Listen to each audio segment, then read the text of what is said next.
नमस्कार, अपना प्रदेश उत्तर प्रदेश उत्तराखंड देख रहे हैं आप। मैं हूं आपके साथ पूजा मोहन पांडे। बीता जुम्मा उत्तर प्रदेश के लिए या यूं कहूं कि देश के लिए अच्छा नहीं रहा। यूपी में कल जुम्मे की नमाज के बाद हुई हिंसा में प्रदेश में अब तक कुल 230 लोगों की गिरफ्तारियां हो चुकी हैं। सभी जो लोग थे उनकी पहचान उपलब्ध वीडियो और फोटोग्राफ्स के जरिए की जा रही है। प्रयागराज में एक नामित और मुख्य आरोपी की गिरफ्तारी की पुष्टि वहां के जिला प्रशासन ने की है। ADG law and order Prashant Kumar ने कहा कि सभी नामजद और प्रकाश में आए अभियुक्तों के खिलाफ कठोरतम कार्रवाई अमल में लाएंगे। इस संबंध में संगीन धाराओं में मामला दर्ज है। शांति व्यवस्था भंग हुई तो उसको देखते हुए गैंगस्टर रासुका का मतलब समझ लीजिए, राष्ट्रीय सुरक्षा कानून की कार्रवाई और गैंगस्टर एक्ट के तहत संपत्ति की जब्ती, कुर्की और बुलडोजर से ढाई का काम शुरू हो चुका है। इसके अलावा जिन उपद्रवियों ने सार्वजनिक तौर पर निजी संपत्ति को नुकसान पहुंचाया है उसकी वसूली की जाएगी नियमानुसार। वर्तमान में पूरे प्रदेश के अंदर शांति व्यवस्था कायम है, पूर्णतया शांति है, ये बात कही जा रही है अधिकारियों की तरफ से और उनकी नजर भी बनी हुई है। सभी संवेदनशील इलाकों पर पेट्रोलिंग भी की जा रही है। तस्वीरें आपको दिखा रहे हैं, ये तस्वीरें बेहद दुखद थी। कल जो प्रयागराज से सामने आई, सहारनपुर, देवबंद, तमाम ऐसी जगहें जहां पर लोग इस तरीके की सड़कों पर पथराव करते हुए नजर आया। अगर ये कहा जाए कि कश्मीर आजाद होने के बाद पूरा देश कल कश्मीर नजर आया तो इसमें कोई दो राय नहीं होगी। एक साथ 12 शहरों में पत्थरबाजी हुई है और कई जगहों पर खाकीधारी घायल भी हुए हैं। हिंसा के बाद अब तक 230 गिरफ्तारियां हो चुकी हैं। सीएम योगी आदित्यनाथ ने हाई लेवल मीटिंग बुलाई है और सभी डीएम और एसएसपी इस बैठक में शामिल होंगे। बड़ी खबर, अहम जानकारी इस वक्त की आपको दे रही है, सबसे बड़ी खबर है। पुलिस कमिश्नर और वरिष्ठ अधिकारी भी इस बैठक का हिस्सा होंगे। करीबन 6:30 बजे सीएम आवास पर बैठक होने वाली है। ये बैठक बेहद खास, सभी की निगाहें इस बैठक पर जमी हुई रहेंगी। पुलिस कमिश्नर, वरिष्ठ अधिकारी बैठक का हिस्सा होंगे। शाम को 6:30 बजे यानी कि अब से लगभग 1.5 घंटे के बाद सीएम आवास पर बैठक आहूत होने वाली है। इस बैठक में सबकी निगाहें इस बात पर कि आखिरकार योगी आदित्यनाथ अपना कड़ा रुख जिसके लिए वो जाने जाते हैं, इसके बाद वो क्या निर्देश सुनाएंगे, जिसके बाद खाकी और ज्यादा एक्टिव मोड में नजर आने वाली है। बड़ी खबर, अहम जानकारी आपको दे रहे हैं। इस बैठक का हिस्सा ना सिर्फ उच्च अधिकारी होंगे बल्कि डीएम, एसएसपी और तमाम वो वरिष्ठ अधिकारी जो सीधे तौर पर जिलों को, शहरों को कंट्रोल करते हैं। इस खबर पर ज्यादा जानकारी के लिए तौकीर किदवाई हमारे साथ में जुड़ गए ग्राउंड जीरो से। तौकीर, क्या कुछ अपडेट है? जिस तरीके से कल के हालात देखने को मिले, बेकाबू थे वो हालात, वो नहीं होना चाहिए जो कल हुआ था। प्रदर्शन ठीक था, नारेबाजी ठीक थी, लेकिन पत्थरबाजी ने सब कुछ खराब कर दिया और अब जो खराब हुआ है उसे सुधारने के लिए कोशिशें भी जारी हैं। देखिए, किसी भी तरह का विरोध प्रदर्शन हो उसमें हिंसा की कोई जगह नहीं होती। फिलहाल जिस तरह से कल उत्तर प्रदेश में देखने को मिला, अलग अलग जिलों पे जो नमाज के बाद हिंसा हुई, तो कहीं ना कहीं छवि जरूर धूमिल हुई है और इसी को लेकर जो मुस्लिम धर्मगुरु हैं वो लगातार कोशिशें कर रहे हैं कि लोगों को समझाया जाए कि वो इस तरह का हथकंडा ना अपनाएं। लेकिन इसके पीछे बताया ये भी जा रहा है, एडीजी एलओ प्रशांत कुमार ने भी बात मानी है कि कुछ लोग इस साजिश के पीछे हैं, उनको भी बेनकाब करने की जरूरत है। आखिर वो कौन लोग हैं जो इस तरह से लोगों को भड़का रहे हैं, हिंसा के लिए जो है प्रेरित कर रहे हैं। और जो जिस तरह से एक पोस्टर हमने देखा जिसमें भारत बंद का ऐलान किया गया था, वो पोस्टर आखिर कहां से शुरू हुई, उसकी उत्पत्ति कहां से हुई है, किस जिले से वो जारी किया गया है और इस तरह की जो भ्रामक चीजें हैं वो कहां से निकल कर आ रही हैं और लोगों के बीच में कैसे पहुंच रही हैं। तो फिलहाल उनका कहना है कि वो धर्म गुरुओं से संवाद भी कर रहे हैं, लेकिन जो हिंसा हुई है उसमें कई लोग घायल भी हुए हैं और अब संपत्ति कुर्क का नंबर आया है और लोगों की जो संपत्ति कुर्क की जा रही है। सबसे पहली जो घटना इसके पहले वाले जुम्मे पे हुई कानपुर में, वहां बुलडोजर भी चलने लगा है। फिलहाल मामले में अब तक 230 से ज्यादा लोग गिरफ्तार हो चुके हैं और खास बात है कि प्रयागराज में अगर बात की जाए तो एक राजनीतिक दल का जिला अध्यक्ष है, उसे मुख्य आरोपी बताया जा रहा है कि उसी ने पूरी तरह से प्रोवोक किया लोगों के अंदर गुस्सा पैदा किया और उसके बाद मैं आपसे एक बात और समझना चाहूंगी। देखिए, जैसे कानपुर हिंसा का मामला सामने आया, कानपुर की घटना सामने आई, कानपुर की घटना के बाद पीएफआई का एंगल खंगाला जाने लगा इस पूरे मसले को लेकर के, लेकिन कल पूरे देश के अंदर इस तरीके के आंदोलन देखने को मिले। पश्चिम बंगाल और भी तमाम, हैदराबाद, लखनऊ या यूं कहें कि दिल्ली की जो जामा मस्जिद थी, वहां कोई ऐसा क्षेत्र छूता नहीं था जहां पर इसका इफेक्ट नजर ना आया हो। फेक न्यूज ही सही लेकिन इफेक्ट नजर आया। क्या इन पूरी चीजों में भी अब जो सर्चिंग ऑपरेशन चल रहा है एक तरीके का, उसकी कड़ियां पीएफआई से जोड़ने की कोशिश हो रही है या वो एंगल भी सर्च आउट किया जा रहा है क्या?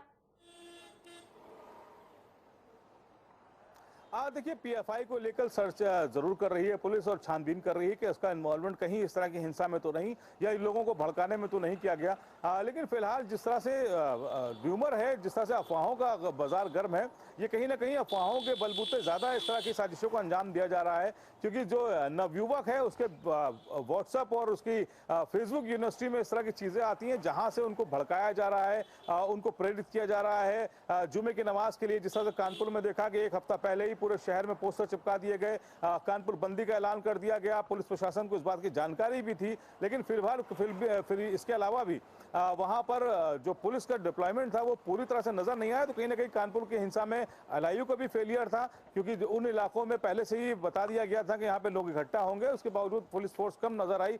लेकिन अब इस बार वाले जुमे की अगर बात की जाए तो पहले से ही चिंता जाहिर की गई थी पुलिस के आला अधिकारियों की तरफ से भी कि ये पूरी, क्योंकि ये कानपुर हिंसा के बाद पहला जुमा था, तो इसमें पूरी तरह से आशंका बनी हुई थी कि कुछ भी हालात बिगड़ सकते हैं। और सबसे बड़ा रोल उस पोस्टर ने अदा किया तौकीर, जिसके बारे में हम पहले से ही चर्चा करते आ रहे थे, और जनता टीवी ने अपील भी तमाम दर्शकों से की थी कि जो भी इस पोस्टर को देख रहा है ये भ्रामक खबर है और इस तरफ अपना जो ध्यान है वो लेकर के ना जाए। बहुत शुक्रिया तौकीर, हमारे साथ जुड़ने के लिए, अहम जानकारी साझा करने के लिए। खबरों में आगे बढ़ेंगे, बात सहारनपुर की करते हैं। सहारनपुर में अब तक 54 गिरफ्तारियां हुई हैं आरोपियों की और एनएसए के तहत कार्रवाई की जा रही है। एसपी ने ये कहा है कि वीडियो और फुटेज के आधार पर हम तमाम लोगों की पहचान कर रहे हैं। अब तक 54 जो लोग हैं उनकी गिरफ्तारियां हो चुकी हैं, ये एसपी का कहना है। नमाज के बाद जो सहारनपुर में नमाजी जो सड़क पे निकले हैं उसमें से कुछ लोगों द्वारा जो उपद्रव की घटना की गई थी उसमें कड़ी धाराओं में मुकदमा लिखा गया था और उनके इस तरह से भारी भीड़ में बाजारों में निकलने पर लोगों में दहशत का माहौल हो गया था, लोग प्रशांति भंग हो गई थी और दुकानों में लोग घुसने का भी प्रयास किए थे, लोग वहाँ से भाग गए थे, लोग व्यवस्था छिन्न भिन्न हो गई थी। इसलिए इनमें हम एनएसए के धाराओं में भी कार्रवाई करेंगे जो भी हमारे इसमें शामिल रहे हैं और अभी तक 54 लोग इसमें अरेस्ट हो गए हैं। लगातार हम इनकी पहचान कर रहे हैं और हमारी कोशिश ये है कि जो शामिल रहे उपद्रव में उन्हीं के खिलाफ कार्रवाई करें, किसी निर्दोष का उत्पीड़न न हो, ये पूरा प्रयास है। इसलिए सारे सीसी कैमरे देखे जा रहे हैं, जो इनका रास्ता था जिन रास्तों से गए थे और जो भी फुटेज हमें मिल रही, सबको हम बारीकी से पड़ताल करने के बाद ही हम कार्रवाई कर रहे हैं। तो बहुत ही शालीनता के साथ में जवाब देते हुए कि जो दोषी नहीं है उनके खिलाफ कार्रवाई ना हो या उनका उत्पीड़न ना हो, इस बात का खास ख्याल रखना चाहिए। खबरों में आगे बढ़ेंगे तो वहीं 3 जून की अगर बात की जाए तो कानपुर हिंसा के पूरे मामले में पुलिस सख्त नजर आ रही है। इस पूरे मामले में गिरफ्तारियां हुई। मुख्य आरोपी हयात जफर हाशमी पर अब कानपुर पुलिस और बड़ा एक्शन लेने की तैयारी कर रही है। कानपुर पुलिस आरोपियों की संपत्ति का ब्यौरा जुटा रही है। बताया जा रहा है कि पुलिस ने मास्टरमाइंड हयात जफर हाशमी और कंपनी की संपत्ति का ब्यौरा जुटाना शुरू कर दिया है। हिंसा के मामले में मास्टरमाइंड के पीएफआई कनेक्शन भी खंगाले जा रहे हैं। तो वहीं इस पूरे बवाल के मामले में पीएफआई सदस्यों की भी गिरफ्तारियां हुई हैं। ऐसा कहा जा रहा था कि हयात जफर के साथ में जो उसके 2 जानने वाले व्यक्ति थे वो सीधे तौर पर पीएफआई से जुड़े हुए थे, जबकि हयात जफर का कुछ डायरेक्ट कनेक्शन फिलहाल निकलकर सामने नहीं आ रहा है। लेकिन इस बात से डिनाई नहीं किया जा सकता कि हयात जफर उनसे जुड़ा हुआ हो या फिर ना हो। सूत्रों की माने तो हयात की पीएफआई कनेक्शन भी सामने आ चुके हैं। पुलिस जल्द ही इस पूरे मसले पर पूरी जानकारी इकट्ठा करने के बाद एक्शन की तैयारी कर रही है।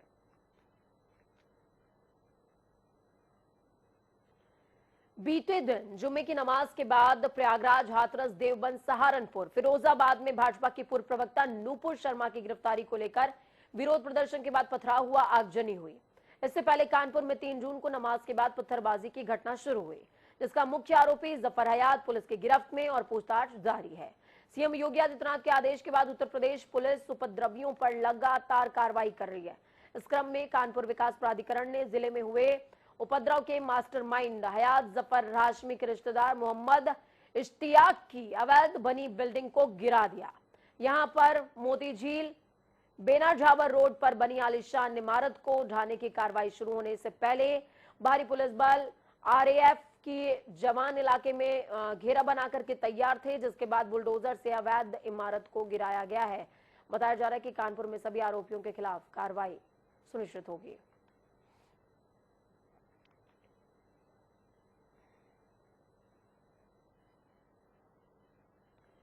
तो वहीं दूसरी तरफ डिप्टी सीएम क्या कुछ बोल रहे हैं। हिंसा के बाद सियासत तेज है। डिप्टी सीएम केशव प्रसाद मौर्य ने ट्वीट करते हुए विपक्षी पार्टियों पर हमला बोला। केशव प्रसाद मौर्य लिखते हैं, विधानसभा चुनाव 2022 में करारी पराजय से बौखलाए भाजपा विरोधी दल नेता कट्टरपंथी देश प्रदेश का माहौल खराब करके बदनाम करने का सफल प्रयास कर रहे हैं। कानून दोषियों के विरुद्ध कठोरतम कार्रवाई करेगा। लोग बहकावे में ना आए, शांति बनाए रखें। कोई शिकायत है तो लोकतांत्रिक तरीके से ज्ञापन सौंपें।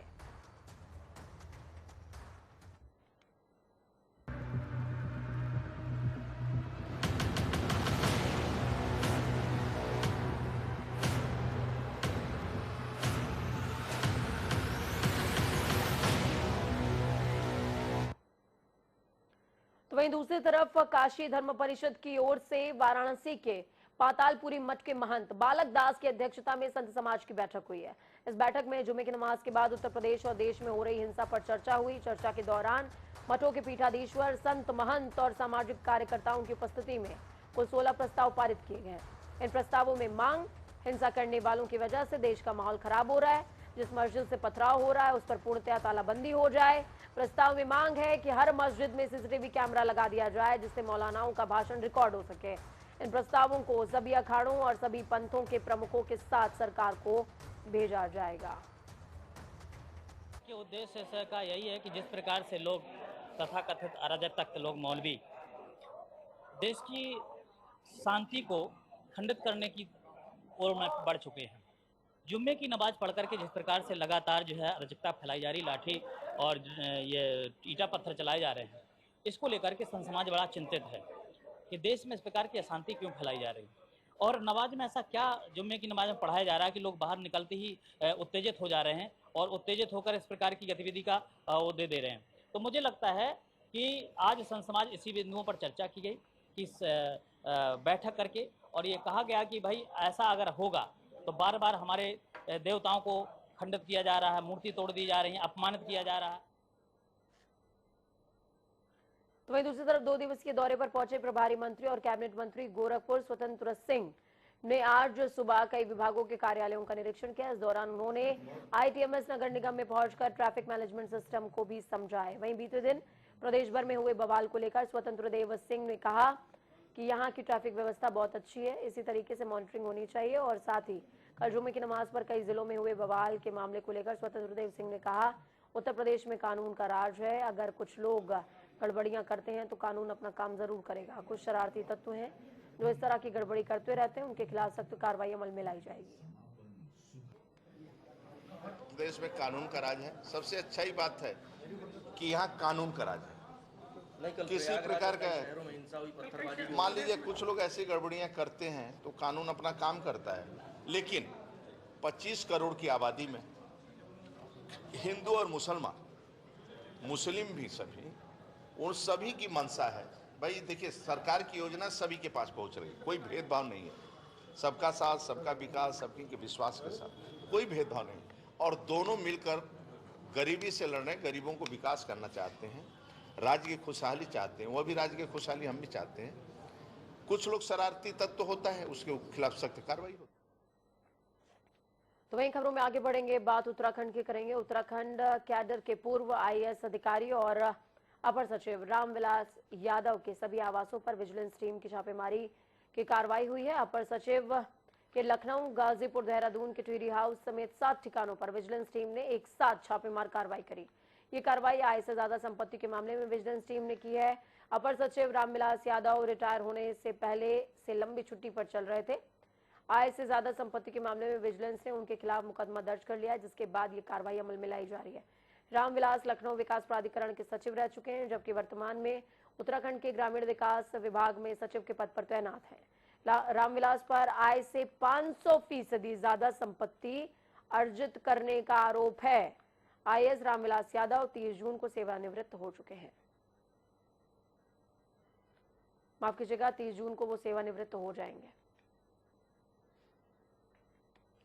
नैनीताल क्लब में एकेश का रन टू लीव संस्थान की ओर से स्वागत किया गया।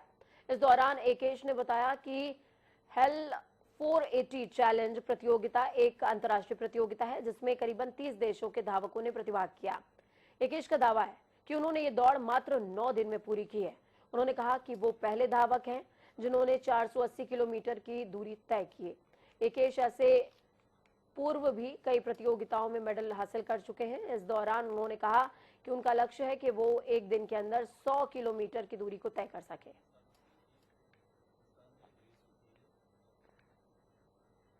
तो वहीं नैनीताल भवाली नगर के रामगढ़ रोड स्थित व्यू फाइंडर आर्ट और फोटोग्राफी गैलरी का भारतीय टीम के पूर्व कप्तान कपिल देव और उनकी धर्मपत्नी ने उद्घाटन किया है। व्यू फाइंडर आर्ट और फोटोग्राफी गैलरी का उद्देश्य स्थानीय प्रतिभाओं को बढ़ावा देना है। इस दौरान पूर्व कप्तान कपिल देव ने कहा कि व्यू फाइंडर आर्ट और फोटोग्राफी गैलरी स्थानीय कलाकारों को बढ़ावा देने के लिए एक अच्छी पहल कर रही है। इससे स्थानीय कलाकारों को एक मंच मिलेगा। व्यू फाइंडर आर्ट और फोटोग्राफी गैलरी के मैनेजर एस राणा ने कहा कि इसका मुख्य उद्देश्य स्थानीय कलाकारों को प्रदर्शनों को कटिबद्ध करना है, क्रमबद्ध करना है। आज का दिन आईएमए के इतिहास में एक और मील के पत्थर के तौर पर दर्ज हो गया है। यहां आयोजित पासिंग आउट परेड में कुल 377 जेंटलमैन कैडेट, जिनमें 8 मित्र देशों के 89 जेंटलमैन कैडेट्स सहित सफलतापूर्वक पास हुए। भारतीय सैन्य अकादमी में हर 6 महीने में पीओपी आयोजित होती है, पासिंग आउट परेड, जहां से पास आउट होने के बाद भारतीय सेना को भावी सैन्य अधिकारी मिलते हैं। तो वहीं उत्तराखंड प्रदेश से इस बार 33 जीसी पास होकर सेना में लेफ्टिनेंट बने हैं। उत्तर प्रदेश का दबदबा आईएमए में इस बार भी कायम नजर आया। यूपी के 50 जीसी सेना में अधिकारी बने हैं। आईएमए में आयोजित पासिंग आउट परेड को लेकर अधिकारी भी उत्साहित नजर आए। पासिंग आउट परेड का पूरा निरीक्षण तो किया ही है। पूरे जोश और जुनून से बनाई गई है हमारी पासिंग आउट परेड। एंड इस बार हमारे कैडेट्स के पेरेंट्स, दोस्त, रिश्ते नाते सभी आए हैं और सभी ने पार्टिसिपेट किया है। 377 के करीब हमारे कैडेट्स पास आउट हुए हैं, जिसमें 288 हमारे भारतीय जेंटलमैन कैडेट्स हैं और 89 हमारे फ्रेंडली फॉरेन कंट्रीज के फॉरेन कैडेट्स। भारतीय सैन्य अकादमी देहरादून से 377 जेंटलमैन कैडेट्स पास आउट होकर लेफ्टिनेंट बन चुके हैं, जिसमें 8 मित्र देशों के जेंटलमैन कैडेट्स भी शामिल है। सबको बेसब्री से इंतजार रहता है जो कड़ा प्रशिक्षण आईएमए के भीतर उन्होंने लिया है, उसके बाद जब अंतिम पग पार करना होता है, उससे पहले की तमाम march past, drill, reviewing officer का आना, तमाम तरह की जो ऐसी व्यवस्थाएं होती है जिसका इंतजार बेसब्री से जितना जेंटलमैन कैडेट्स को रहता है उससे कहीं ज़्यादा उनके पेरेंट्स को रहता है, जो इस चीज़ का इंतजार करते हैं कि कब उनका लाडला जेंटलमैन कैडेट के तौर पर ट्रेनिंग लेगा, पास आउट होगा और लेफ्टिनेंट बनकर बाहर निकलेगा। कैमरामैन रुपेश नेगी के साथ अजीत काम्बोज, जनता टीवी, देहरादून। खास सड़कें बंद हैं सारी मरम्मत के लिए, ये हमारे दौर की सबसे बड़ी पहचान है। और कल नुमाइश में मिला था चीथड़े पहने हुए। मैंने पूछा नाम तो बोला कि हिंदुस्तान है। हमारे देश का यह हाल नहीं होना चाहिए। वक्त छोटे से ब्रेक का।